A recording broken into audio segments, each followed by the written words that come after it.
Hi everyone, my name is Bailey Bryan, and for my research project, I explored camp meetings and their connection to the Methodist Holiness movement. My thesis was that while camp meetings are a seemingly forgotten part of the Second Great Awakening, they have a profound effect on the religious and social culture of the time, especially in relation to the Methodist Holiness movement. As we know, camp meetings have their origins in the Cane Ridge Revival in Kentucky, and this really was the beginning of the frontier camp meeting movement. Now, the frontier camp meeting movement was both really important spiritually and just socially. A lot of the frontier did not have access to a minister or to, a set church structure due to the fact that a lot of the communities were very spread apart and there was a shortage of ministers.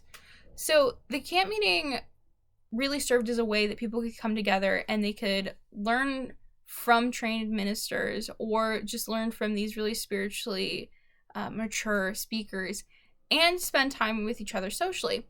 So Dickson, Bruce, author of a book called And They All Sang Hallelujah, described camp meeting as a major social event of frontier life inasmuch as it offered an unparalleled occasion for all people in a territory to gather for several days of social activity, unencumbered by the need to work.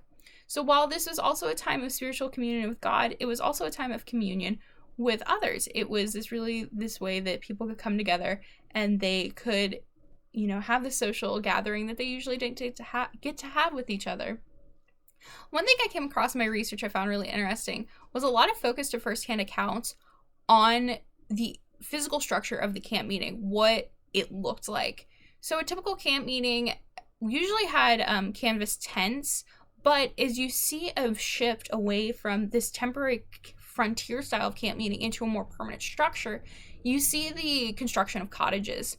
And so, for example, Urbana camp meeting had 40 to 60 two-story cottages in addition to 100 canvas tents, and these all center around the tabernacle. The tabernacle is the main center of worship. It was usually located in the middle of the campground, and then everything sort of spread out from that. I just thought it was an interesting shift that you can see away from the temporary to the permanent. Now, these more permanent camp meeting structures were really a feature of the Methodist Holiness movement. So a lot of denominations and even the frontier had begun to fall away from the camp meeting movement. It really started to go in decline. But Methodists really took the camp meeting and made it their own tool. They had methods of promoting holiness before this. They used books and pamphlets. They had small group meeting and what they call kind of the ancestor, which was the outdoor revival. This was kind of the ancestor of the camp meeting.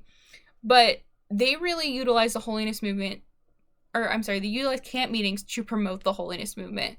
So it's said the first time that anyone considered doing camp meetings strictly for holiness was by a man by the name of Johnny Wood. He was a holiness author, and it was said he and a woman by the name of Harriet Drake, who is a Methodist laywoman, were driving to a Victorian camp meeting, and they were lamenting the fact that they were marginalized in that camp meeting. Methodists had their own tent so they could experience holiness at meetings, he said. And so they really said, hey, what if we have a camp meeting strictly for the promotion of holiness? So out of this, you see the formation of the National Camp Meeting for the Association of Holiness, and this really became the Methodist way of promoting holiness, and it became their tool. The camp meeting, the National Association, ran from 1867 to 1929, where eventually the holiness camp meeting movement grew out of just this Methodist National Camp Meeting Association. Smaller associations were coming forward and other holiness revivals were starting. So it was hard for them to have a firm grasp on leadership. And so eventually it sort of got swallowed up by the largest holiness movement. But camp meetings are just a really interesting structure in the religious history of America. So thank you.